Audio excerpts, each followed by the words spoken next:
Let's talk about the first game, Hollow Knight Silksong. The long wait is finally over. Hollow Knight Silksong has arrived, and it's every bit as haunting and mesmerizing as fans hoped. Set in a vast new kingdom, shimmering with beauty and danger, the game places players in the role of Hornet, the fierce protector once seen as both rival and ally in the original Hollow Knight. Unlike the Silent Knight before her, Hornet is agile, vocal, and armed with a needle that dances like silk. This transforms the gameplay into something faster and sharper. Every fight feels like a deadly ballet. Every leap across spikes and ruins like a test of grace and reflex. But the world she explores is far from welcoming. From sprawling cities woven in silk to cavernous ruins humming with strange life, Hornet faces deadly foes and intricate traps at every turn. Each new region pulses with secrets, hostile kingdoms, broken societies, and hidden truths about Hornet's past and her purpose. What makes Silksong special isn't just its stunning hand-drawn art or atmospheric music. It's the sheer depth of its design. It's a Metroidvania where every loss teaches resilience, every discovery brings wonder, and every victory feels earned. For those who loved Hollow Knight, Silksong isn't just a sequel, it's a rebirth of the experience. For newcomers, it's an unforgettable introduction to one of gaming's most beautiful, challenging, and rewarding worlds.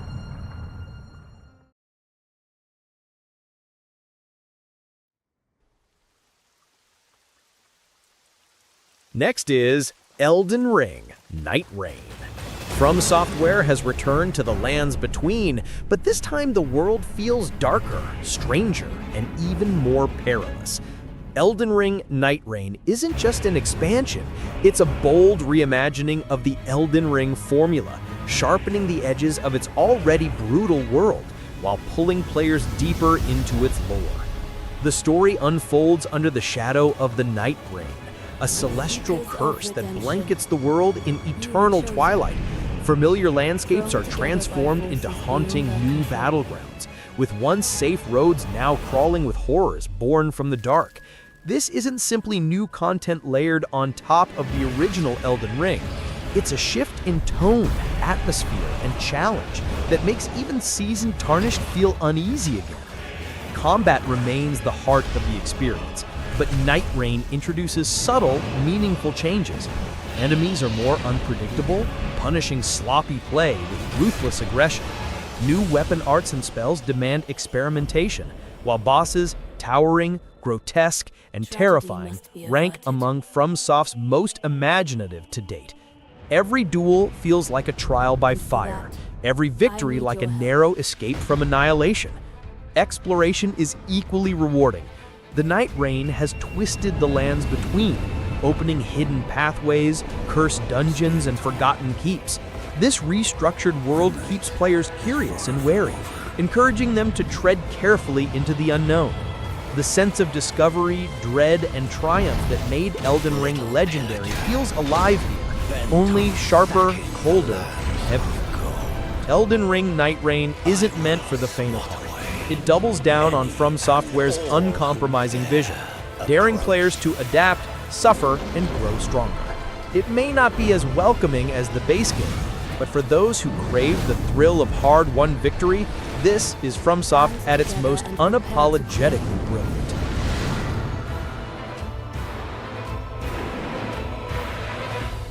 The life of the Night Lord. Next is Dune Awakening.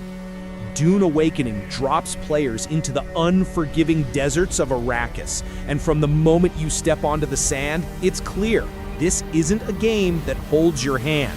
It's a survival MMO built around scarcity, ambition, and the ever-present fear of what lurks beneath the dunes.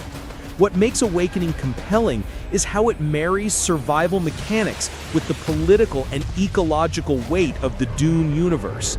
Every drop of water, every grain of spice, every alliance you forge matters. Resources are scarce, competition is fierce, and betrayal feels inevitable. Unlike traditional MMOs, there's no mindless grind here. Every action feeds into a struggle for survival and dominance. The desert itself is the game's greatest character. Sandstorms shift the terrain, spice blooms lure risk-takers, and the colossal sandworms ensure that no corner of Arrakis is truly safe. Just when you think you've mastered the environment, it reminds you how small you really are. Faction systems add another layer of tension. Aligning with houses, guilds, or smugglers shapes your playstyle and your standing in the world, giving every political choice weight.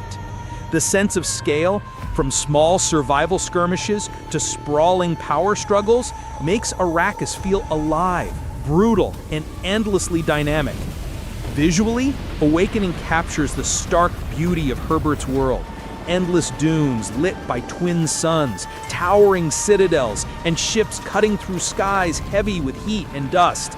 The sound design, whispering winds, the rumble of shifting sand, and the earth-shaking arrival of worms immerses you fully in the desert's rhythm. But Dune Awakening isn't for everyone.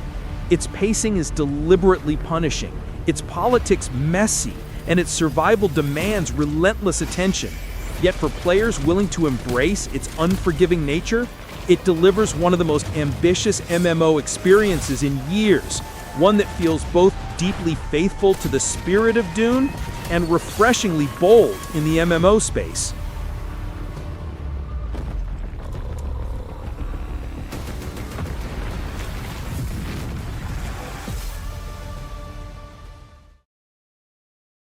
Next is Blueprints. At first glance, Blueprints looks like a quiet little puzzle game. You inherit a sprawling mansion and must uncover its legendary hidden chamber, Room 46. But very quickly, you realize this isn't a simple treasure hunt. It's a roguelike puzzle labyrinth where every step counts, every room is a clue, and every run rewrites the house.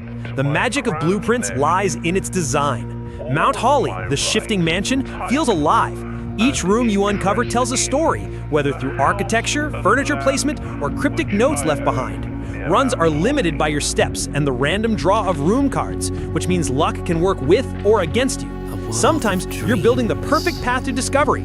Other times, the house seems determined to shut you out.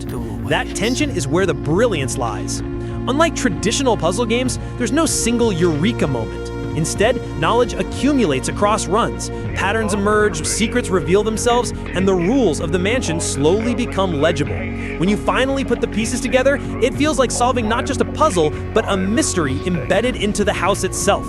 Visually, Blueprints is restrained but elegant. Clean lines, moody lighting, and just enough detail to spark curiosity without overwhelming. The sound design leans into silence, amplifying the creak of a door or the shuffle of cards as small but meaningful cues. Together, they create an atmosphere that's equal parts eerie and meditative.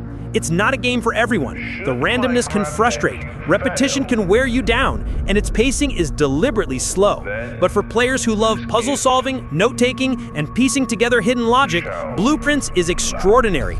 It's a game that asks for patience and rewards it with one of the most memorable puzzle experiences in years. Next is Split Fiction. Hazelight Studios, known for pushing co-op storytelling with A Way Out and It Takes Two, returns with Split Fiction, a game that doesn't just ask two players to collaborate, but to navigate two entirely different genres at once.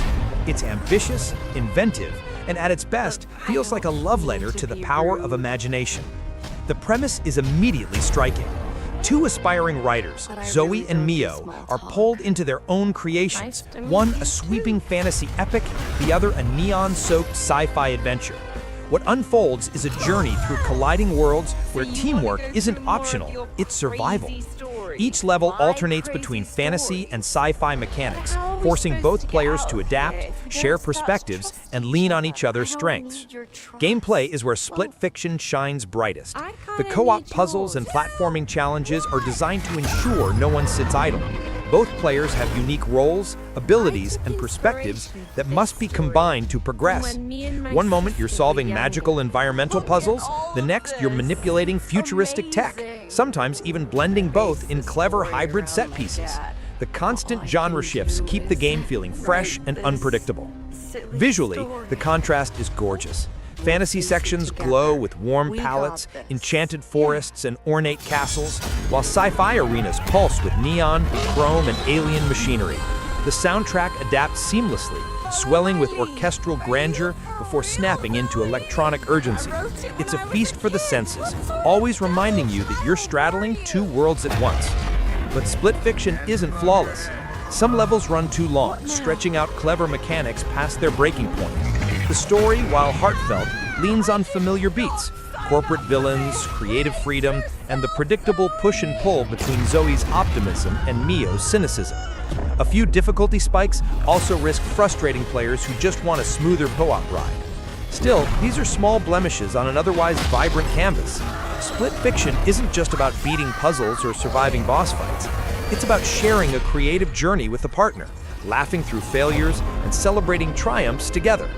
In a gaming landscape full of solitary epics, Hazelight has once again proven the magic of two.